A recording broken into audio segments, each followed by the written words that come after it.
when we signed players in Columbus, I'd go to a GM meetings and everybody would be whining, oh, well, Nash sets a new standard. And I said to Berkey, you didn't set a new standard when you signed Joe Banoski in Vancouver? That didn't help me. I mean, it happens all the time. It's happened for 20 years, and it just goes away eventually, you know? I mean, it doesn't help Edmonton with McDavid. I mean, what's he going to do now? What's he want? He's going to get whatever he wants. But he can't want a lot, or else he'll take away his chances of winning or spending money to help him win. He's caught, Mac. He can't go and get 17 or 18 million because it takes away a good chance to win this year. Is he the only guy in the league that's going to do that? Do you think Hughes wasn't worried about that? The kid that just signed, and the next Hughes brothers won't be worried about it when they're up. And every other superstar is not going to worry about it. Is Connor and Sid the only two on the face of the earth that worry about that? It seems that way to me. You know, God bless Sid for what he did. I mean, Dubas is making more money than Sid. I don't think that works right, but anyway.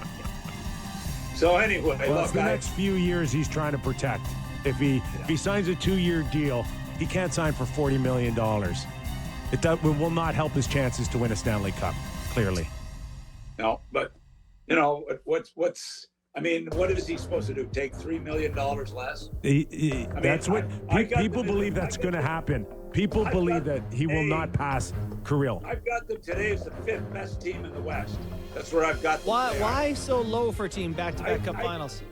I didn't like the depth they signed this summer. I didn't really like it. They're going back with the same group on the back end, essentially. They're going back with the same goaltending. Ingram, I mean, look, I know he just got to come back from sick leave.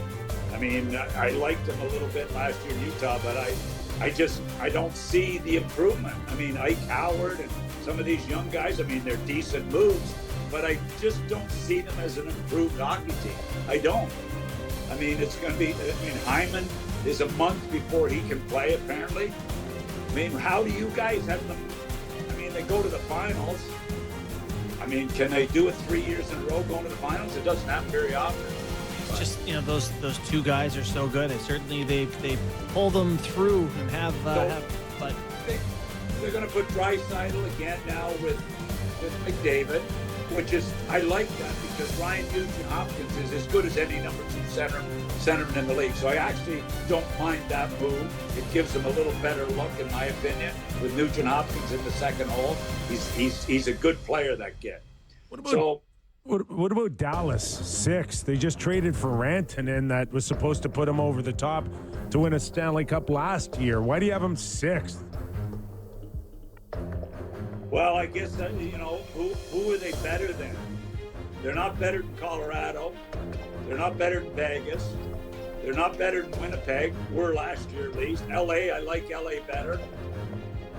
Edmonton, I've got them right there with Edmonton, like a half a point behind Edmonton. I think they're better than LA. LA's. Well, hey, they don't stink. Listen, They're not.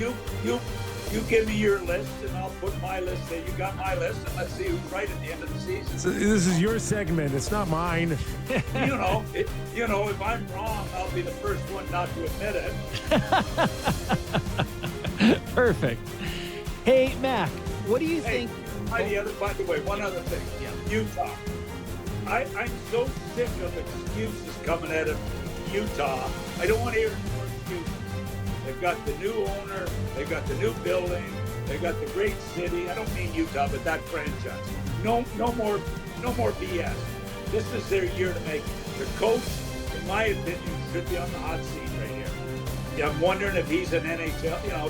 I like lots of things about him. I don't know if he'll survive if they don't get off to a good start. But no more excuses, It is funny how you go from Seattle. So. It is funny how you go from everyone being like, yeah, they're not even trying to win, no pressure. All of a sudden, it's like, okay, now it's time. Let's see what Utah really is. I wanted to get your thoughts on these young kids signing long contracts. Jackson Lacombe, Luke Hughes. 7 years, 8 years at 21, 22 years old. Well, 22 and 24, actually. What are your thoughts on those deals? Well, it used to be let's get the bridge deal done and then you get another crack at it. But why, I guess you want, I know the Matthews thing and how they played it out with Matthews, and now he gets another crack at it. I understand all that. But the difference for me is the money they're paying them. How do you not take it when they give you $9 million a year and $8 million a year when you've barely played in the league? I mean, I don't know how you turn that down, Boney. I just don't.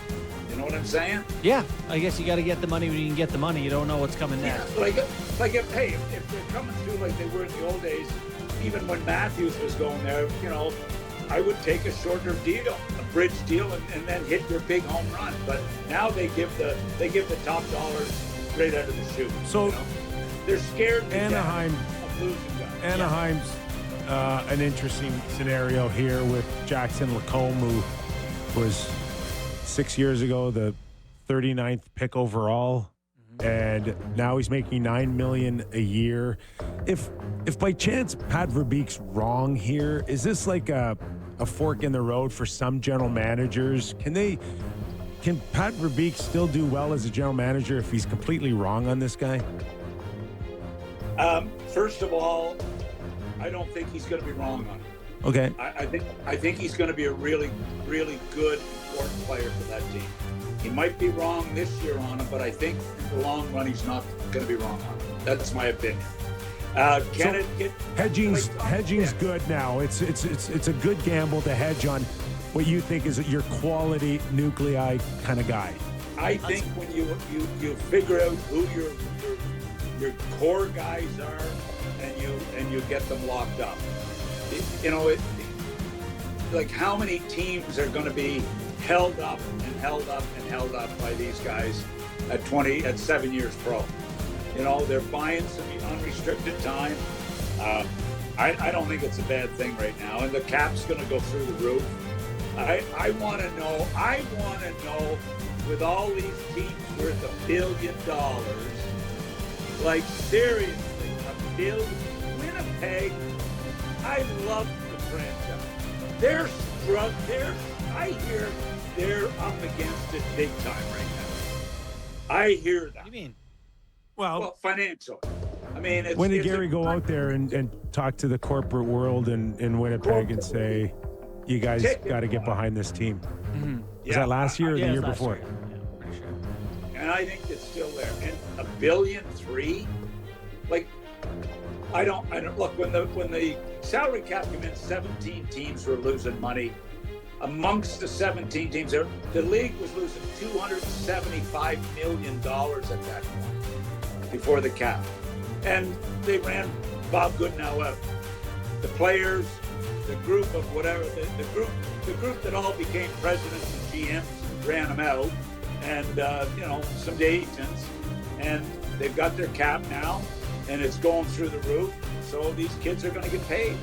The money's there. I'd like to know what the bottom lines are. I'd love to know what the bottom line is. I'd love to know what these $1 billion franchises are cash flow. I'd love to know that.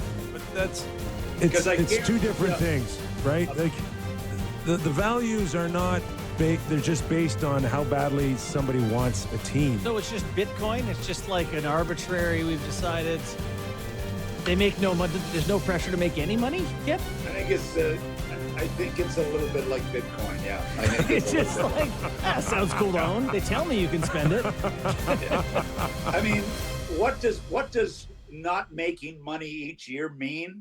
Here's what it means. It means the main owner has to phone the minority guys and say, we lost $30 million last year, and we need you to